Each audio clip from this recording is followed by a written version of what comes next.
Buongiorno a tutti, bentornati a Parlando Liberamente, la nostra intervista settimanale con i protagonisti della politica, dell'attualità, del giornalismo. Oggi abbiamo con noi il senatore della Lega Claudio Borghi, che dovrebbe già essere in collegamento. Ci sei, senatore? Ci sono. Eccoti, Buongiorno. bentornato su Radio Libertà. Sì, ho detto senatore della Lega, ma ho messo la qualifica principale, cioè rubrichista di Radio Libertà, perché ogni settimana per noi tieni la tua scuola di magia. Sì, esatto. Ovviamente approfitto anche di questa occasione per scusarmi con gli spettatori se qualche volta devo mandare qualche messaggio registrato, ma tante volte sembra quasi che il Senato faccia apposta a mettermi una seduta tale per cui devo prendere l'aereo alle 9, per cui No, no, ma insomma ogni noi, tanto come capita. dire, andiamo oltre anche questo involontario sabotaggio del Senato, diciamo. Sì, ma infatti io penso che lo facciano apposta perché l'hanno saputo, no? E quindi, dato Comincio che a... la Russia è geloso, allora fa questa cosa. Ah beh, no, poi la russa è, come dire, arriva quasi ovunque, quindi non è inverosimile quello che dici. E ti voglio chiedere, innanzitutto, stai bene? Ti sei svegliato bene? No, perché essendoci i dazi di Trump pare che, come dire, siamo a rischio con sopravvivenza fisica proprio, stando alla narrazione dominante, no? Quindi tu stai bene. E come no, ma tu hai idea di quanti sono i nostri ascoltatori, non so, magari un tassista, così questo tipo, che in questo momento è lì che ascolta cosa diciamo noi, che ha il problema di esportare negli Stati Uniti e però dall'altra parte deve sentire lo sbilancio commerciale internazionale col mondo. No, non credo che la maggior parte della gente condivida queste preoccupazioni e soprattutto non condividono queste preoccupazioni anche gli imprenditori, perché in realtà il meccanismo è abbastanza semplice. Noi abbiamo la sinistra in questo momento che è disperata, che spera che dopo i dazi la gente se la prenda con noi. Lo so che sembra idiota come ragionamento, però credimi, lo stanno facendo. Cioè, secondo loro, no, uno che è sicuramente, ben informato sulle questioni mondiali, come può essere un buon imprenditore, no, abbiamo detto che al cittadino comune così non gliene frega niente, no, ovviamente, perché non è che un operaio, un impiegato, un muratore, così questo tipo esportino negli Stati Uniti, no? Certo. Invece per qualche grosso imprenditore o similari, che sicuramente guarda la situazione con preoccupazione, perché anche lui deve capire, poi anche lui oltretutto magari è spaventato da campagne di stampa terrorizzanti, dall'altra parte pensano o sperano questi signori della sinistra che questi soggetti ben informati, vedendo che gli Stati Uniti mettono dazi a tutto il mondo, ne diano la colpa all'Italia e, Curioso questo meccanismo.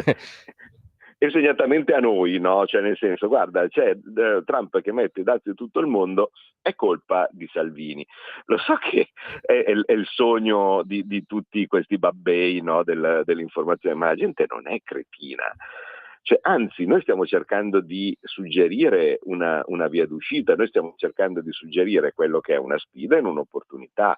E oltretutto, poi insomma, vabbè, io ho provato, come ben sai, no, a fare video, spiegazioni e così via in tutti i modi. Certamente. La situazione da cui bisogna partire prima di capire cosa fare, perché o similari, è che gli Stati Uniti non potevano andare avanti così. Ecco, spiegaci Cioè, perché mi pare la premessa chiave che se non viene compresa, poi, come dire, viene viziato tutto il ragionamento. eh sì, perché sennò sembra che questo si sia svegliato la mattina, no, e dice oggi cosa facciamo? Ma mettiamo i dazi, no? Ma in realtà la situazione che ha ereditato Trump era una situazione pazzesca, perché gli Stati Uniti avevano tecnicamente si chiama sbilancio commerciale, ma il lato pratico è compravano di più di quello che vendevano per circa 2.000 miliardi all'anno. Lo so che sono cifre che sono complicate, cioè in questo momento io mi immagino che il signor Draghi, che peraltro saluto, che sta mandando avanti le sue faccende, che oltretutto è bello stanco perché è venerdì, no? E similare dice che cazzo è lo sbilancio commerciale. Gli stati, no? Il commercio internazionale degli stati è dato dalle importazioni e le esportazioni, e fin qui è facile. Diciamo che normalmente funziona che uno stato esporta agli altri quello che fa bene o che ha e importa quello che gli manca. Certo. No? Normalmente funziona così, quindi per dire noi siamo bravi a fare agroalimentare anche se lo esportiamo poco, noi siamo bravi a fare beni di lusso, noi siamo bravi a fare design, noi siamo bravi a fare moda, abbigliamento e cose di questo tipo, e di solito lo vendiamo un po' a tutto il mondo, cioè per dire la pelletteria fatta in Toscana piuttosto che nelle Marche, cose di questo tipo, lo ritroviamo in tutto il mondo. Dato che noi esportiamo in tutto il mondo, cos'è che ci danneggia direttamente? Per esempio le sanzioni. Certo. È ovvio che se fra i nostri clienti, per esempio, c'era la Russia e l'Unione Europea decide di fare le sanzioni, sta facendo delle sanzioni tipicamente a noi, più che ai russi. No, perché i russi in qualche maniera, no, dicono vabbè, insomma, tanto stiamo preoccupandoci della guerra in questo Sì, momento. diciamo a costo di pelletteria schiacciarsi sulla Cina, ma la sfangano, ecco. la sfangano, no? E invece è ovvio che se ci toglie direttamente un cliente, no, per noi è un problema. Dall'altra parte, ovviamente, a noi cosa manca, no? Mentre diamo al mondo queste cose?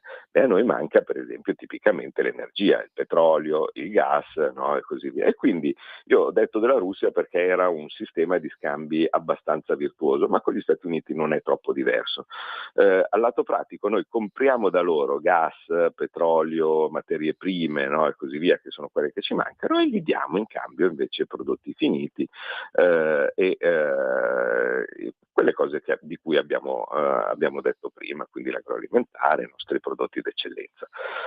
Di base, fra due stati, questi scambi dovrebbero essere in equilibrio, no? Cioè tanto io vendo, tanto io acquisto. Se c'è un forte squilibrio, vale a dire se uno per esempio vende agli altri tanta cosa in più rispetto a quelle che compra, la sua moneta sale, perché è come se ci fosse la coda davanti a un negozio, no? Allora se c'è la coda davanti a un negozio, allora a un certo punto cominciano a salire i prezzi. Certo. Questo diciamo, spero che sia comprensibile a tutti, no? Quando uno vende un prodotto, il prodotto lo vende nella sua moneta. Cioè, se uno vuol comprare un vestito da noi non può venire con il peso argentino, no? Perché il nostro negoziante non lo vuole, così come il turista non è che viene con la rupia indiana, no? Così questo tipo a sedersi a un nostro ristorante. Tutti devono cambiare la loro moneta e comprare gli euro, no? Perché se no altrimenti non li accettiamo. E quindi è evidente che se uno vende la sua moneta e compra quella di cui ha bisogno per i prodotti, il cambio sale. Se questa cosa va avanti per tanto tempo, i prodotti di quel paese lì, no, cominceranno a costare di più, perché se sale la moneta è come se il listino, per noi residenti una cosa costa sempre 100. Se uno invece lo vuol comprare dall'esterno e la sua moneta sta perdendo valore nei confronti della nostra, quel 100, che per noi rimane fermo, sembrerà 120, 130, 140. Per chi ha qualche annetto in più, forse si ricorda che c'era il famoso cambio fra la lira e il marco tedesco. Certo. Sempre per chi ha qualche annetto in più, tu sei giovane direttore, ma assicuro che i tuoi parenti un pochettino più âgé come me se lo ricordano sicuramente. Il marco tedesco era andato in non troppo tempo da 150 lire a 900 lire. Questo cosa significa? Significa che una macchina tedesca, giusto per dire cos'è il principale prodotto che la Germania esporta, no? In giro per il mondo, che prima aveva un prezzo di listino di 1000 marchi e che per noi costava 150, dopo aveva un prezzo di listino sempre di 1000 marchi, ma per noi costava 900. Insomma, sì, non era proprio la stessa cosa. No, non è la stessa cosa, motivo per cui le macchine tedesche erano rare, all'epoca, no? E c'erano tante macchine invece prodotte in Italia, perché appunto risultavano convenienti. Uno dice magari guarda è un po' più brutta, no? Questa macchina qui, il mio sogno sarebbe la Mercedes, no? Diciamo così, però a un certo punto la Lancia o l'Alfa Romeo sono belle anche loro e costano molto di meno, compro quella. E quindi era un mondo più equilibrato, c'erano le fabbriche qui, le fabbriche portavano lavoro, ricchezza, e insomma era tutto un po' migliore. A un certo punto hanno cominciato degli squilibri internazionali e questi squilibri sono andati in due direzioni diverse. Uno, il mondo di quelli che hanno sempre voluto un pianeta senza limiti, senza barriere, senza confini, no? Il cosiddetto globalismo, diciamo. Il globalismo, il mondo del globalismo, quindi negli Stati Uniti, ha ben pensato di dire, ma guarda, nell'interesse di pochi, cioè di quelli che hanno dei grandi capitalisti che avevano un peso fortissimo su i presidenti e le amministrazioni specialmente democratiche, che cosa faceva? Quindi diciamo da Clinton in avanti, ecco, giusto per far capire. Hanno detto che il loro mondo migliore era quello appunto senza nessun dazio, senza nessun limite, senza nessun confine. Perché? Perché contavano di andare a produrre da qualche altra parte nel mondo dove costava di meno. E intanto di beneficiare del fatto che il dollaro in ogni caso sarebbe stato accettato più o meno da tutti perché gli Stati Uniti erano potenza egemone. No? Quindi il valore del dollaro, più che dagli scambi commerciali, era dato dai marini e dalle bombe atomiche, no? Che loro avevano. E così facendo si è iniziato un processo veramente molto pericoloso, dove gli Stati Uniti hanno cominciato a comprare prodotti da tutto il mondo senza produrli loro. C'è la famosa data chiave, no, del 2001, l'ingresso della Cina nel WTA. Nel WTO. E poi adesso ci arriviamo. Ma diciamo, la parte iniziale, diciamo, di questi squilibri mondiali, che sono degli squilibri a tre, no? È stata data dagli Stati Uniti, che hanno deciso che il mondo migliore era quello senza dazi, senza limiti e senza niente, e hanno cominciato a comprare in giro per il mondo. All'inizio sembra una furbata. Tu immagina, no, di essere in un'isola dove a un certo punto tu hai una tua moneta che gli altri accettano e ti vendono i loro prodotti senza bisogno che tu lavori. Non è male, no? Stampo la mia moneta, ordino una cassa di champagne, no? E me la bevo, stando sulla sdraio.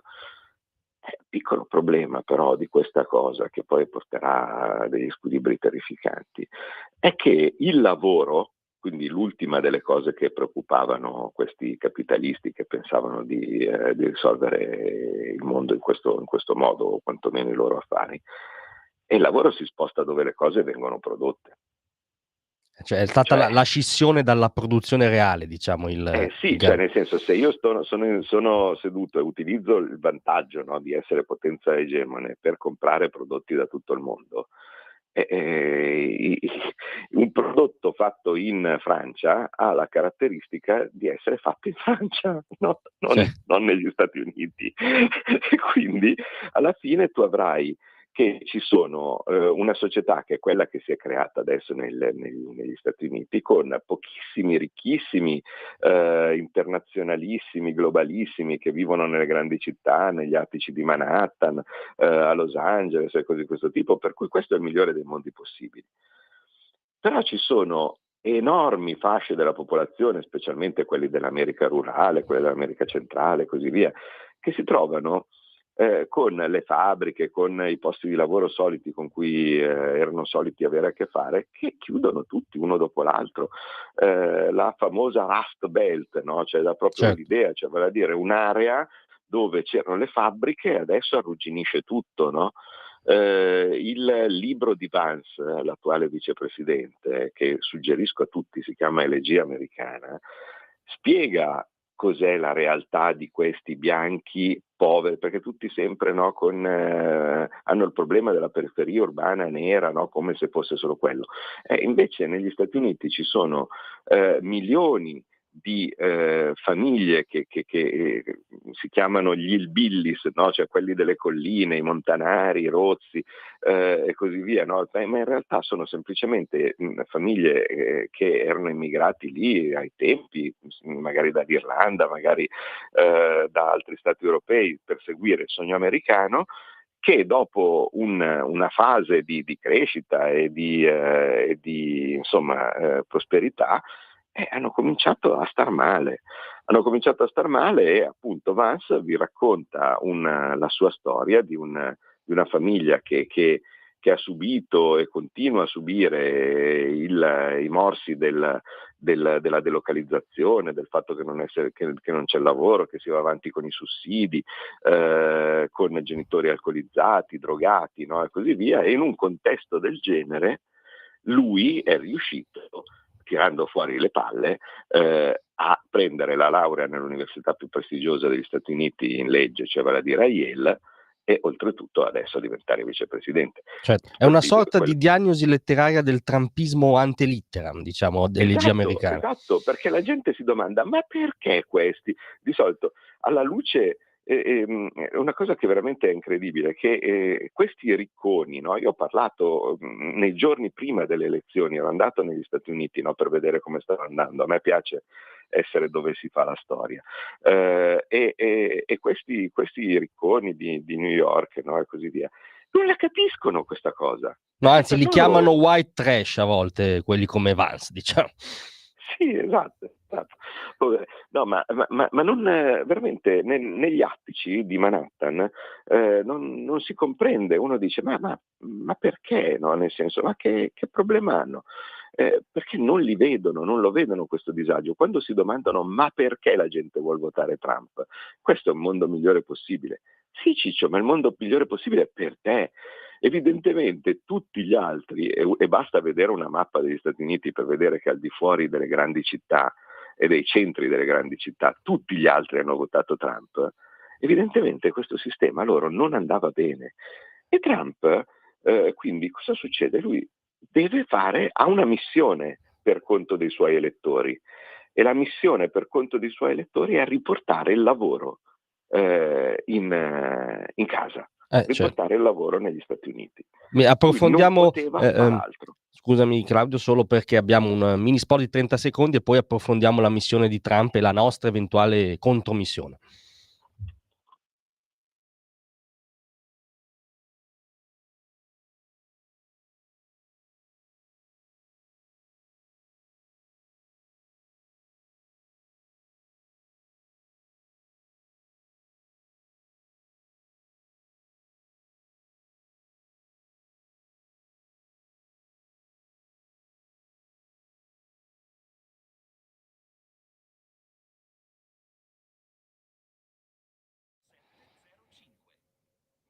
Rieccoci a Parlando Liberamente col senatore della Lega Claudio Borghi, che giustamente ci stava spiegando: Trump ha un mandato elettorale e fino una missione storica probabilmente. Allora volevo sottoporti questa immagine, questa riflessione velocissima. L'immagine è: forse allora non è un caso che Trump abbia annunciato i dazi, no, con quella tabella nel Giardino delle Rose, e a un certo punto abbia chiamato vicino a sé un operaio di Detroit, non uno di quei signori di Manhattan di cui parlavi tu.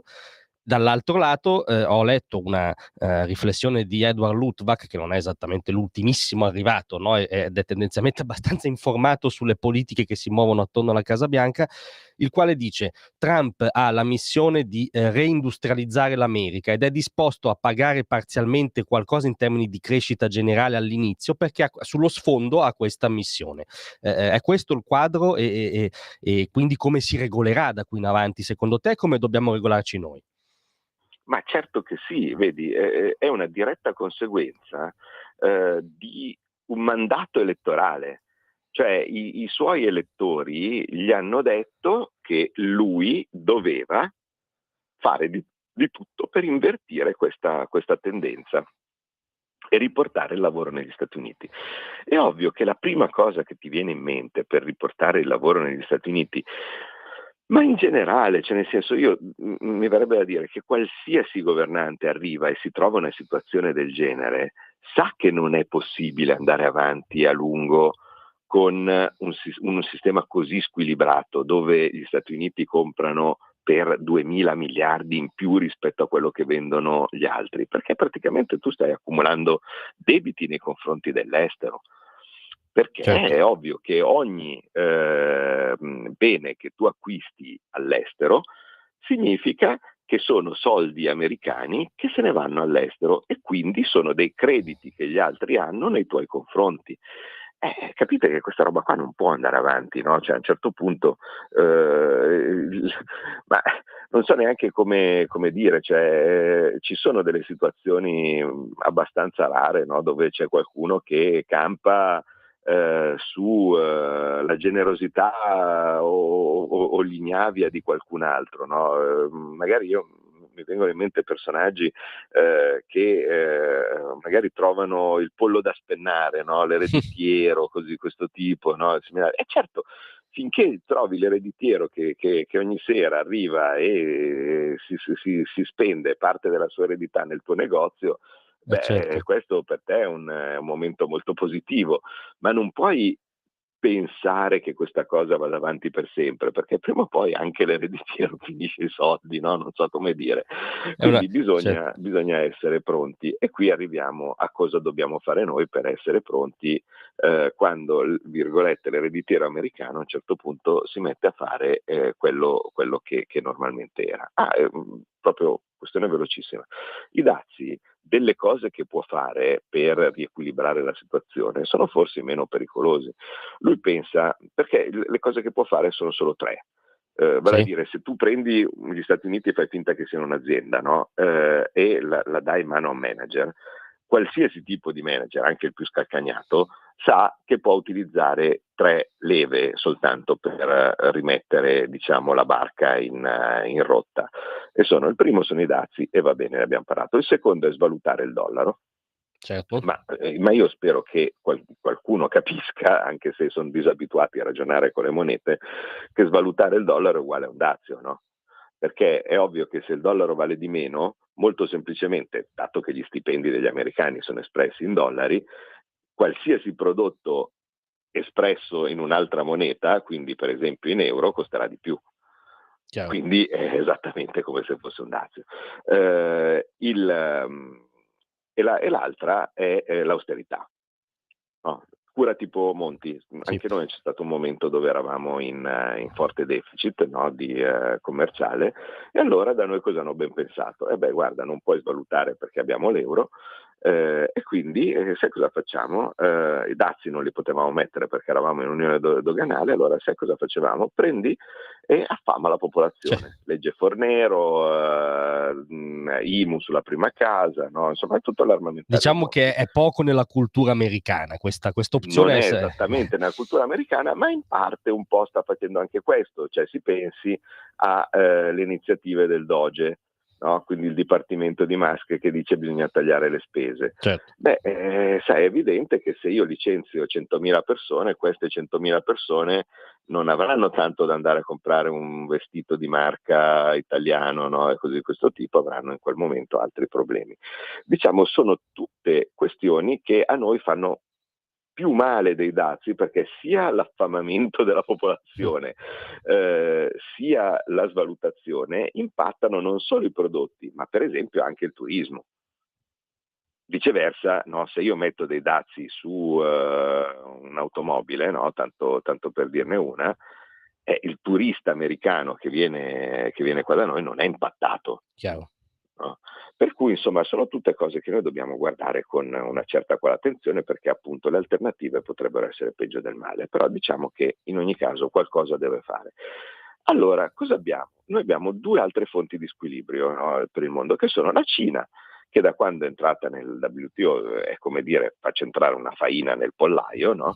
Cioè gente, mentre noi siamo lì a subissare i nostri imprenditori con 100.000 regole, 100.000 tasse, 100 il green, e le emissioni, e il rapporto sostenibile, e 2.000 conti perché 3.000 bilanci, il bilancio di sostenibilità, le norme antincendio, così questo tipo là, mettono a lavorare la gente tipo schiavi a costo bassissimo, no? E similari, e quindi se tu non metti limiti e non metti dazi, il risultato è che i prodotti della Cina invadono il mondo, e infatti la Cina ha accumulato un enorme surplus commerciale, cioè la differenza fra quello che la Cina vende al mondo e quello che consuma è notevolissima. Altro fattore di squilibrio è la Germania, che ha inventato quella cosa devastante, no? Su cui come ben sai io ho combattuto da quando inizio a fare politica, che è l'euro. Vale a dire uno Stato che ha una vocazione di export nei confronti del resto del mondo molto forte, no? Come la Germania, disattiva il cambio. Quindi quel problema che le Mercedes costavano di più quanto più ne vendeva, improvvisamente non c'è più. Cioè diciamo che ha i vantaggi di essere un paese esportatore senza avere i svantaggi sostanzialmente. Questo è stato un po' il trucco. Ma non per niente sei un direttore, perché tu hai la sintesi che io non ho, no? Certo. Comunque è così, anche per la Germania è il migliore dei mondi possibili, no? Però allora a quel punto che cosa succede? Che l'Italia si trova in una situazione dove aveva una moneta troppo forte, no? Perché se l'euro per la Germania era più debole del suo marco tedesco, gli consentiva di esportare tutto quello che voleva, per l'Italia l'euro era troppo forte rispetto alla sua moneta normale, no? Vale a dire la lira, e quindi ci metteva fuori mercato. Allora cosa succede? Che noi abbiamo dovuto fare, appunto, per riequilibrare il nostro saldo commerciale, abbiamo dovuto fare la famigerata austerità. E questo ci ha distrutto, no? Abbiamo fatto non abbiamo crescita da un sacco di anni, e oltretutto lì abbiamo dovuto sopportare 12 trimestri di recessione, che io non so quanti sono stati i suicidi di imprenditori, quanti sono stati i drammi, no, di famiglie, quante sono state le persone costrette ad emigrare anche a seguito di quelle scelte sconsiderate, e ancora in parte le paghiamo adesso. Comunque il risultato è che noi stiamo spendendo di meno di quello che potremmo e dovremmo, e lo vediamo da tutte le parti. Ci sono delle situazioni, no, dove uno dice: ma perché non le riparano? È perché non ci sono i soldi. Ma i soldi sono una scelta politica, come ci ha insegnato la signora von der Leyen, no? Che improvvisamente, se uno vuole spendere 800 miliardi per i missili, vedi che i soldi ci sono. Sì, quindi il fatto che non ci fossero i soldi per riparare le strade o per fare un ospedale significava che era una scelta politica dell'Unione Europea, no? Che affamava il mondo periferico, diciamo così, alla Germania, perché doveva essere competitivo, no? E non c'è come affamare la gente per costringerli a prendere degli stipendi più bassi e quindi a rendere i prodotti competitivi. Ecco, sull'altare della competitività noi abbiamo sacrificato la nostra felicità, noi abbiamo sacrificato 20 anni e passa di crescita, noi abbiamo sacrificato i nostri migliori ragazzi formati, che non avendo crescita qui hanno ben deciso in tanti di levarsi di torno non appena finiscono l'università, no? E così via. Però ci siamo rimessi in equilibrio e adesso anche noi siamo in surplus, no? Noi dobbiamo fare due cose, secondo me, non è che ce ne sono tante altre. La prima è sedersi a un tavolo e riflettere su questi squilibri, perché questo discorso che noi ci facciamo... Come ci ha consigliato, credo, il segretario al Tesoro americano, tra l'altro. Bravo, esattamente. Bessent ha proprio detto così: take it in and think about it. Cioè, questo è l'inizio. Non bisogna comportarsi come dei polli impazziti, no? Che dice: allora tu mi hai messo così, allora io reagisco così, no? Come se le cose fossero facili.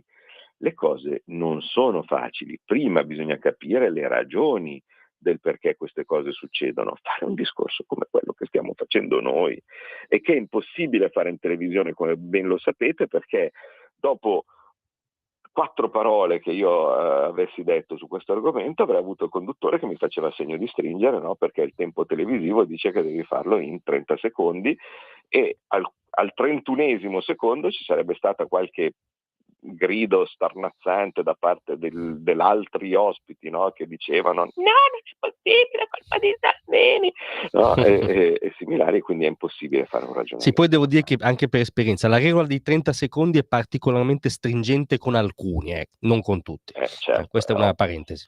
Ma questo è ovvio. Comunque il risultato comunque è che non si riflette su cosa sono le origini dello squilibrio e non si riflette anche perché se si riflette, è un po' come col manifesto di Ventotene, no? Cioè se leggi una cosa, magari ti rendi conto di quello che c'è scritto e magari non ti piace. Stessa cosa, se tu ti metti a parlare dell'Unione Europea, magari ti rendi conto che ci sono dei problemi di architettura, diciamo così, Sì, che lo rendono più dannoso di quello che invece ti hanno venduto essere. Quindi il fatto che la moneta unica sia una cosa costruita per la Germania e che gli squilibri derivanti dalla Germania che esporta troppo, no, in giro per il resto del mondo e specialmente negli Stati Uniti, a un certo punto arriva il conto sul tavolo e come sempre il conto della Germania finiamo a pagarlo tutti, no? E finiamo a pagarlo noi. Perché voi capite che se non ci fosse un generatore di squilibri come la Germania, è stato citato, se uno legge il comunicato della Casa Bianca, no, dove spiega sì. la questione dei dazi, c'è proprio scritto Germania, non c'è scritto Unione Europea, c'è scritto Germania. Certo che ovviamente, essendo che siamo tutti nella stessa barca, e ci mettiamo noi a pagare. Ma per quindi, scusami se capisco bene, tu mi stai dicendo che il dogma che imperversa in questi giorni ovunque, per cui bisogna assolutamente concordare una risposta univoca, vuol dire bisogna concordare una risposta tedesca, mentre sarebbe forse meglio entrare nello schema trampiano del negoziato bilaterale. Questa mi sembra la grande alternativa, no? Bravissimo. Allora, questa è l'alternativa per noi, ma soprattutto se uno si sedesse e riflettesse, come suggerisce Bessent, capisce che se tu hai uno sbilancio forte commerciale nei confronti di un paese, non puoi fargli dei dazi in risposta, perché vince lui questa guerra. Cioè, se io ti vendo 100 prodotti e tu me ne vendi uno, no? Ma allora cosa succede? Che quello che compra 100 prodotti è il tuo cliente Certo. e tu sei il negoziante. Non puoi tu negoziante mettere dazi a un tuo cliente perché il cliente se ne va da un'altra parte. Sì, magari Quindi, nel caso americano magari reindustrializza avendone ancora le magari nel capacità. caso americano piuttosto se li fa in casa, com'è l'obiettivo che è stato chiaramente specificato. Non hai tu delle armi per costringere un altro a comprare i tuoi prodotti, no? E quindi, oltretutto, tenuto presente, anche lì bastano le basi. Cioè, immagina un'Italia che si mette a fare una guerra commerciale con gli Stati Uniti, no? Sì, oddio, Allora, noi negli Stati Uniti, a parte fa un po' ridere così, insomma, comunque noi negli Stati Uniti vendiamo di tutto, no? Cos'è le principali cose che importiamo dagli Stati Uniti? Gas liquido, petrolio, derivati del petrolio e cose di questo tipo, che sono cose su cui non puoi mettere dazi. Perché è evidente che se io importo il gas liquido, no, piuttosto che il petrolio e mi metto un dazio, sto praticamente mettendolo sui consumatori. assolutamente, certo. Cioè io devo cercare di pagarlo il meno possibile, no? Il petrolio e il gas, non è motivo per cui forse ecco una vera risposta ai dazi americani dovrebbe essere riaprire i gasdotti con la Russia, ma tanto sappiamo che non si può perché è vergogna, no? E così via. Guarda cosa ti dicono gli Stati Uniti, guarda cosa ti dice l'Unione Europea, che sei putiniano, che sei cose di questo tipo. Quindi il risultato è che in una guerra di dazi vince sempre quello che in quel momento è il cliente dell'altro paese, no? E quindi vincono gli Stati Uniti. Ma Trump lo sa perfettamente questa cosa e quindi dice: guarda che se tu osi o pensi di rispondere ai tuoi dazi, ma io posso salire quanto voglio, e alla fine poi sei tu quello che cede, non io, perché è ovvio che tu mi stai vendendo 100 e io sto vendendo a te 1. Certo ci perdo su quell'uno che ti vendo, mi romperà un po' le palle, però alla fine fa più male a te che a me. Chiaro. Quindi evitare questa cosa e cercare di sfruttare una nostra posizione, cioè diciamo la nostra posizione di paese in surplus dipende in questo momento principalmente da quello che abbiamo detto, vale a dire dall'austerità. Cioè noi siamo in surplus perché spendiamo poco, perché abbiamo una popolazione affamata, perché circolano pochi soldi, perché si fanno pochi investimenti, perché lo Stato spende meno di quello che si potrebbe fare, perché continua ad andare di tagli, perché continua ad andare di tasse. Quindi noi dovremmo riflettere sulla condizione dell'Unione Europea che ci obbliga a spendere meno di quello che potremmo fare. Se noi invece riprendessimo a spendere di più o a investire di più, ma ci riequilibreremmo in breve tempo con gli Stati Uniti. Ma pensate solo una cosa che a me fa diventare matto: il famoso Starlink, Sì, no? certo. Cioè il sistema satellitare, quello per la difesa o anche per il civile. Ma è una cosa di cui abbiamo bisogno? Sì. È una cosa che a cui gli Stati Uniti tengono per vari motivi rispetto a per vendercelo? Sì. Ma benedetto figliolo, nel momento stesso in cui tu vai al tavolo a trattare con i dazi, gli dici una cosa piuttosto semplice: guarda Stati Uniti, Starlink non darmene uno, dammene due. Ne voglio uno e l'altro, guarda, me lo metto lì se per caso c'ho bisogno, no? Tu sei contento di questa cosa? Sì, sono contento di questa cosa. Se te la faccio, mi dimezzi i dazi? Beh sì, certo, ne possiamo parlare, perché tanto i tuoi prodotti non fanno mica concorrenza ai miei. Cioè, pensate al vino, tanto per dirne una. Non è che se gli Stati Uniti consumano 100 di vino, di cui 10 lo producono loro e 90 lo comprano all'estero, e istantaneamente possono mettersi a produrlo loro.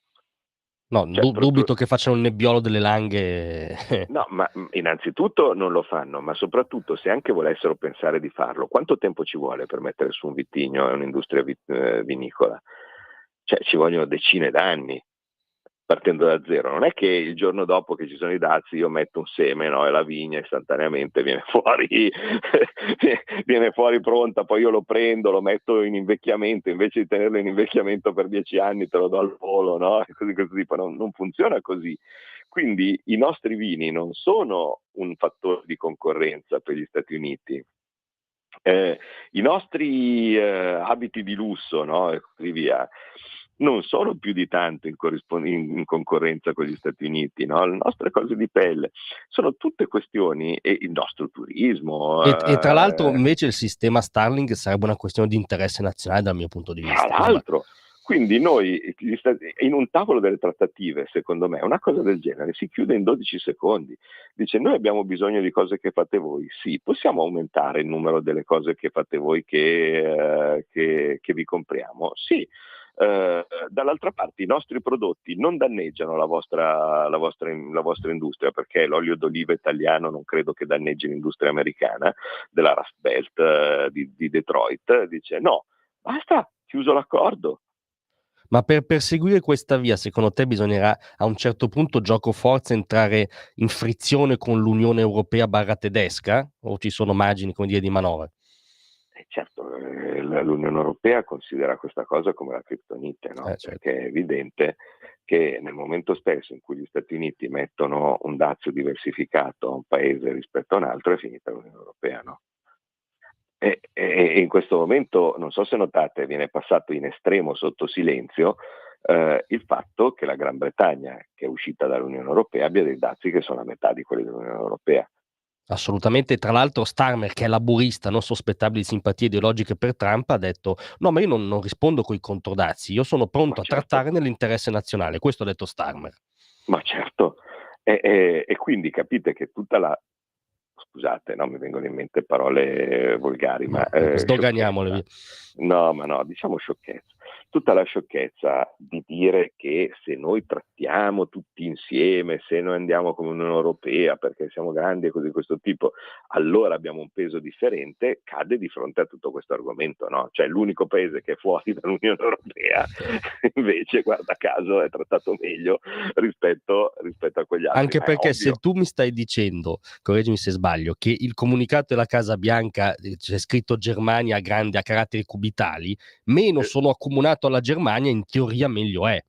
Assolutamente sì, se a me dà fastidio Gino come persona e invece io tendenzialmente ti sto simpatico, ma è evidente che io finché arrivo e sono in squadra con Gino, con Schulz, ecco, mettiamola così, se a me sta antipatico Schulz, no, per vari motivi, se io vado a trattare nella stanza dove non solo c'è anche Schulz, ma probabilmente Schulz è anche quello che prende la parola, non so fino a che punto io avrò dei vantaggi, no, in una trattativa di questo tipo. Certo. E quindi se noi ci rendiamo conto e veniamo giù dall'alberello della cuccagna e ci rendiamo conto che l'Unione Europea non solo non ci dà nessun vantaggio, non solo non ci ha dato nessun vantaggio, non abbiamo lavorato un giorno di meno guadagnando come se avessimo guadagnato un giorno di più. Guarda, se Ma in fossi lì realtà, ti tirerei i capelli, guarda, dopo questa ecco, frase. no, bravo, non tirarmi i capelli anche perché ne ho pochi. E il risultato comunque che cos'è? Che cioè noi siamo davanti a uno dei più enormi fallimenti della storia, cioè l'Unione Europea è un fallimento che verrà ricordato nei libri di storia, sono 20 anni di stagnazione, sono azzeramento della crescita dei salari da tempo. Quando Bagnai fa i grafici, no, e fa vedere che quando abbiamo cominciato diciamo, a entrare nei parametri, no, o a lavorare per entrare nei parametri dell'Unione Europea, l'effetto sull'economia è stato superiore a quelli delle guerre mondiali in passato come danno. Ma prima o poi queste cose qualcuno ce ne chiederà conto. Poi per carità uno dice Borghi, il solito fissato, quello l'anti-europeista, l'anti-euro, no? Tutte queste belle cose qui che mi hanno spinto a entrare in politica. Ma non è che io, insomma, chi mi conosce sa che non avevo bisogno di fare il parlamentare o di fare, cioè non è che mi serviva quello stipendio lì, insomma, no? E l'ho fatto per un ideale, l'ho fatto perché mi sono reso conto a un certo punto che la cosa era con la Grecia. Fra un po' il mio libro esce il 17 di maggio. Attenzione, no, facciamo un po' di marketing, insomma. No, ma poi lo faremo, insomma, all'epoca. Comunque il mio libro esce il 17 di maggio per Guerini Associati, diciamo, la collana, la nuova collana diretta da FOA, da Marcello Foa, certo. e praticamente insomma racconto quelli che erano stati o che sono stati, diciamo, i miei 20 anni di sovranismo, no? Com'è che a un certo punto mi sono svegliato e mi sono reso conto che le cose dovevano essere cambiate. Ma io ormai sono abituato, no, a far sì che la gente mi dice che io sono anti-europeista e così via. Stessa roba che hanno sempre detto ai noi leghisti, no? Cioè in una maniera o nell'altra gente, voi non capite il sogno europeo, no? E così via, perché voi siete per xenofobi, isolazionisti, autonomisti, no? E tutte queste belle cose qua. Ma forse perché ai tempi magari Bossi ci vedeva un po' più in là, no? E quando diceva che il Trattato di Lisbona, che la globalizzazione, che quella che chiamava Forcolandia, no? Vero.